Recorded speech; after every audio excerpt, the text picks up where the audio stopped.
नमस्कार बच्चों। आज हम कक्षा 7वीं के सामाजिक विज्ञान भाग 1 इतिहास एवं नागरिक शास्त्र विषय की चर्चा करेंगे।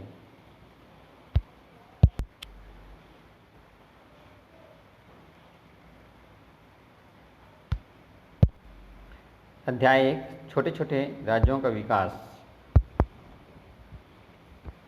सन 650 से 1200 ईस्वी के प्रमुख राजवंश। सन 647 में राजा हर्षवर्धन की मृत्यु हो गई। उसके बाद आने वाले 600 वर्षों तक भारत में कोई भी बड़ा राज्य नहीं बना और पूरे भारत में कई छोटे छोटे राज्य बन गए। ऐसा क्यों हुआ? ये छोटे छोटे राज्य कहाँ से आए? इस समय के प्रमुख राजा कौन कौन थे? इनकी शासन व्यवस्था कैसी थी? ये सभी बातें हम इस पाठ में पढ़ेंगे। आप इस डायग्राम में देख रहे हैं, सभी नदी के तटों के आसपास सभ्यताओं के विकास हुआ और इसमें समय के साथ साथ राजवंश स्थापित हुए। आप यहाँ पर देख रहे हैं, सिंधु नदी के तट के पास में हिंदूशाही कारमती राजवंश, दरद, पर्वगुप्त। सतलज नदी के पास में भट्टी, सुमीर, तोमर। गंगा यमुना नदी के तट के पास प्रतिहार, राष्ट्रकूट। गंगा नदी के पास गढ़वाल, कर्नाटक और भोटर। नर्मदा नदी के आसपास में देखेंगे तो परमार, यादववंश। गोदावरी नदी के आसपास देखेंगे सिलासर, राजकोट, चालुक्य। कृष्णा नदी के तट में और तुंगभद्रा नदी के आसपास तेलुगुड़ा बोर्ड, कंदब। कावेरी नदी के पास में कुलेश्वर, वेलार, पांड्या। और इधर महानदी छत्तीसगढ़ में आप देखेंगे तो हैदर, कलचोरी, छिंदकनाग। उड़ीसा में देखेंगे तो सोमवंशी, सेन, गंग, भौठ, कर्नाट, पाल। और इधर ब्रह्मपुत्र नदी के आसपास भौम, वैद्यदेव, चंद्रवर्मा, पाल। इस प्रकार से अनेक छोटे छोटे राज्यों में पूरा भारतवर्ष बढ़ गया था। नए राजा और राजवंश कैसे बने?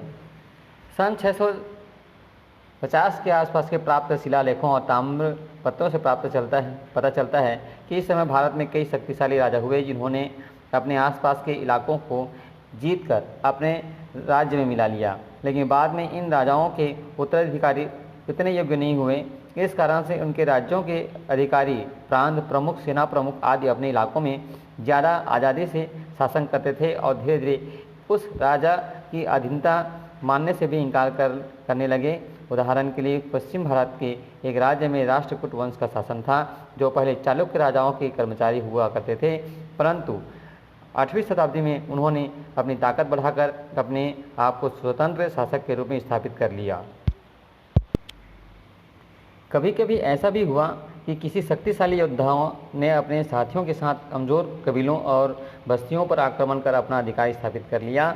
आगे चलकर उसने दूसरे इलाकों से ब्राह्मणों, व्यापारियों और किसानों को बुलाकर वहीं बसाया और खुद को वहाँ का राजा घोषित कर लिया। उदाहरण के लिए राजस्थान में जोधपुर के पास घड़ियाला से मिले एक शिलालेख से पता चलता है कि इस क्षेत्र में प्रतिहार वंश के लोगों का शासन इसी तरह स्थापित हुआ था। जबलपुर के निकट त्रिपुर राज्य के कलचुरियों के छत्तीसगढ़ में अपना शासन स्थापित किया था। राजा और राज्य बनने के कुछ और भी तरीके थे, जैसे कुछ परिवारों ने जमीन के बड़े बड़े टुकड़ों पर अधिकार कर लिया। उन जमीनों से अच्छी फसलें प्राप्त करने के लिए सिंचाई के नए साधन जैसे कुएं, तालाब, बावड़ी आदि बनवाए। इससे फसलें अच्छी होने लगी और वे संपन्न होने लगे। धीरे धीरे इन इलाकों के लोगों पर उनका दबदबा बढ़ा और लोग उनकी बातें मानने लगे। इन परिवारों ने अपने को श्रेष्ठ और ऊंचा सिद्ध करने के लिए अपने वंश का संबंध देवताओं व ऋषियों से जोड़ा। उदाहरण के लिए बंगाल में पाल वंश और मध्य भारत में कलचुरियों का उत्थान कुछ इसी तरह से हुआ था। ब्राह्मणों और भाटों की भूमिका। इन ताकतवर परिवारों को राजवंश के रूप में स्थापित करने और राज्य की व्यवस्था बनाने में ब्राह्मणों ने बड़ी सहायता की। इन दिनों धर्म, ज्ञान और राजकाज चलाने के ज्ञाता के रूप में ब्राह्मणों की बड़ी प्रतिष्ठा थी। इसलिए उत्तर और दक्षिण दोनों ही क्षेत्रों में राजाओं ने गंगा यमुना तट पर बसे ब्राह्मणों को अपने राज्य में बसाया। राजा ब्राह्मणों को कभी कभी पूरे गांव या फिर गांवों से प्राप्त होने वाला संपूर्ण लगान दान में दे देते थे। इन आदेशों को प्रमाण के रूप में रखने के लिए उन्हें ताम्रपत्र पर खुदवाया जाता था। इन्हें ब्राह्मण राजाओं को वंशावली बनाते थे, जिनमें उन्हें चंद्र, सूर्य या किसी महान ऋषि का वंशज बताया जाता था। साथ ही समाज में राजा की श्रेष्ठता स्थापित करने के लिए ब्राह्मण उनसे राजसूय अश्वमेध यज्ञ जैसे यज्ञ भी करवाते थे। छत्तीसगढ़ में कलचुरी शासक रत्नदेव तृतीय का ऐसा एक दान देने वाला ताम्रपत्र हमें प्राप्त हुआ है। रतनपुर के राजा रत्नदेव तृतीय का दानपत्र 12वीं सदी में खरोद शिलालेख, जिसमें दान का उल्लेख है। भाटों ने भी राजवंशों को प्रतिष्ठित करने में महत्वपूर्ण भूमिका निभाई। इस युग में समूचे उत्तर भारत में भाट परंपरा दिखाई देती है। भाट दरबारी कवि होते थे जो स्थानीय भाषा में राजा व उसके पूर्वजों की प्रशंसा में गीत गाकर राजा एवं उसके वंश के प्रति लोगों के मन में श्रद्धा और गर्व के भाव जगाते थे। छत्तीसगढ़ में चारण कवि की परंपरा थी। खैरागढ़ के राजा लक्ष्मीनिधि राय के दरबार में कवि दलराम राव थे। उन्होंने अपनी कविताओं में राजा की प्रशंसा के साथ ही पहली बार छत्तीसगढ़ नाम का प्रयोग किया था। भाटों के संबंध में जनश्रुतियों में भाटों के संबंध में कई प्रचलित बातें कही जाती है। इनकी उत्पत्ति क्षत्रिय पिता और विधवा ब्राह्मणी माता से हुई बताई जाती है। नेस्फील्ड के अनुसार ये पतित ब्राह्मण थे, बहुधा राज दरबारों में रहते थे, रणभूमि की वीरों की शौर्य गाथा जनता को सुनाते थे और उनका वंशानुचरित बखानते थे, किंतु रिजले का इससे विरोध है। राजा उस काल में शक्तिशाली क्षत्रिय होते थे जो अपने शौर्य, अपने बाहुबल, अपने युद्ध कौशल से अनेक राज्यों पर जीत हासिल करते थे और अपना साम्राज्य बढ़ाते थे। राजाओं की संख्या बढ़ने से और अधिक क्षेत्र के विस्तार को लेकर अनेक युद्ध हुए। अधिपति राजा और सामंत राजा, इन दिनों जो राजा हार जाते थे उन्हें आमतौर पर अपने राज्य वापस मिल जाते थे, पर बदले में उन्हें विजयी राजा की कुछ शर्तें माननी पड़ती थी।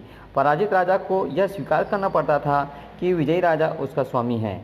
विजयी राजा अधिपति कहलाता था, किंतु पराजित राजा उसका सामंत कहलाता था।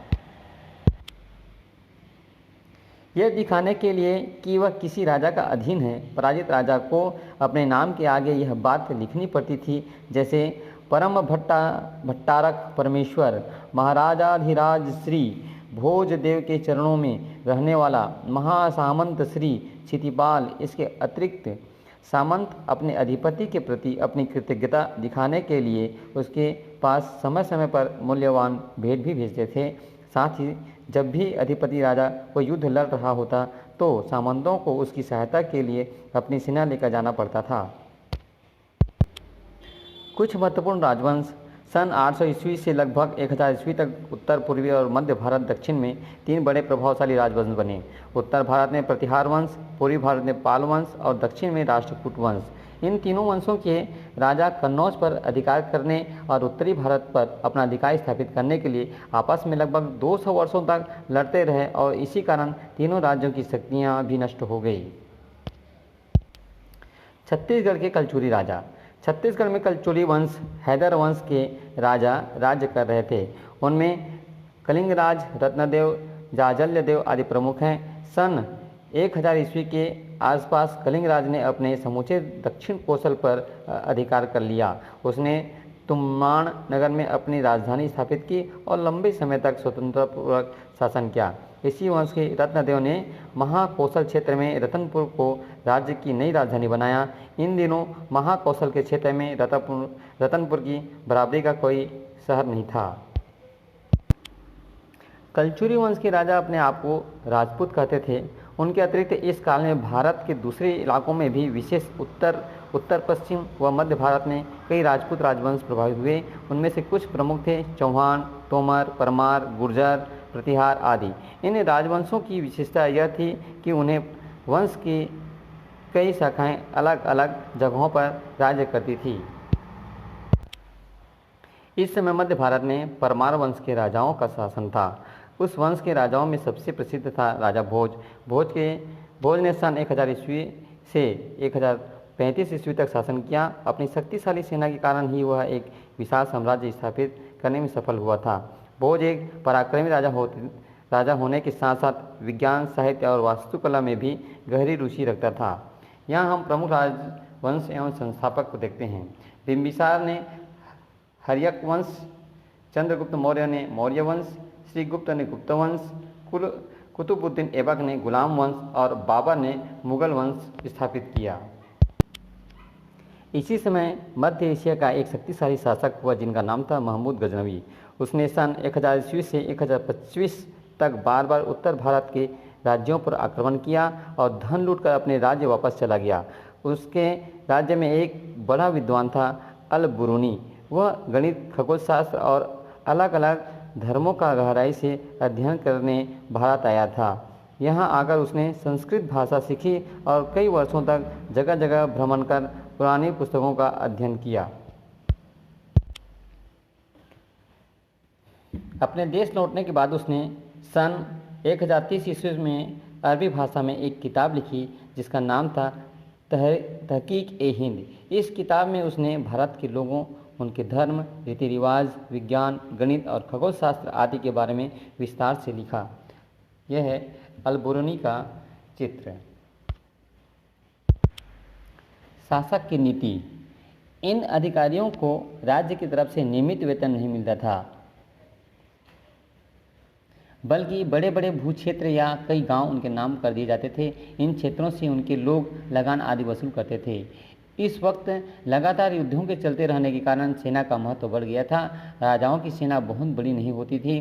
बड़े अधिकारियों और सामंतों के पास अपनी अपनी सेनाएं होती थी जिन्हें वे ज़रूरत के वक्त राजा की मदद के लिए भेजते थे। सेना में पैदल सैनिकों के अलावा हाथी और घोड़ों का महत्व बढ़ गया था। इस प्रकार की व्यवस्था का नुकसान भी था। आर्थिक रूप से स्वतंत्र होने और अलग सेना होने के कारण ये अधिकारी अक्सर अपने राजा की अवहेलना करते थे। वे हमेशा अपने लिए और ज़्यादा स्वतंत्रता हासिल करने के लिए तत्पर रहते थे। यह तस्वीर युद्ध की है जब राजा महाराजा एक दूसरे पर आक्रमण करते थे अपने साम्राज्य बढ़ाने के लिए। दक्षिण भारत के बड़े राजवंश। चोल वंश दक्षिण का सबसे शक्तिशाली राजवंश था। इस वंश के प्रमुख राजा थे राजराज चोल, राजेंद्र चोल और कुलोत्तुंग चोल। इन राजाओं ने न केवल पूरे दक्षिण भारत पर अपना वर्चस्व स्थापित किया, बल्कि सैनिक अभियानों से धन इकट्ठा करने के लिए उड़ीसा और बंगाल तक के राजाओं को हराया और अपना विशाल राज्य स्थापित किया।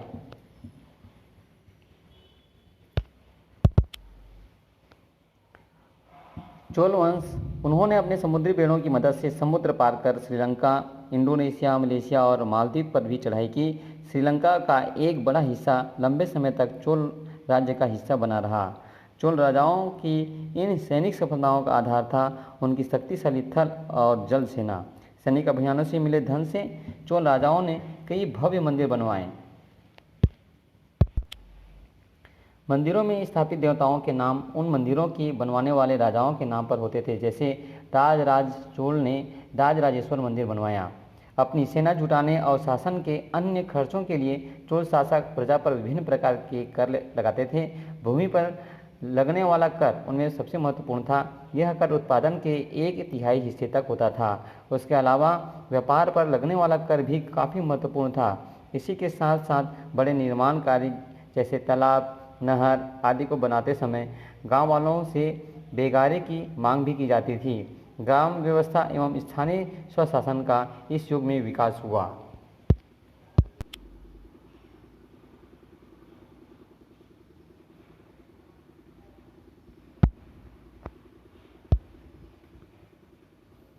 चोल राजाओं के साम्राज्य।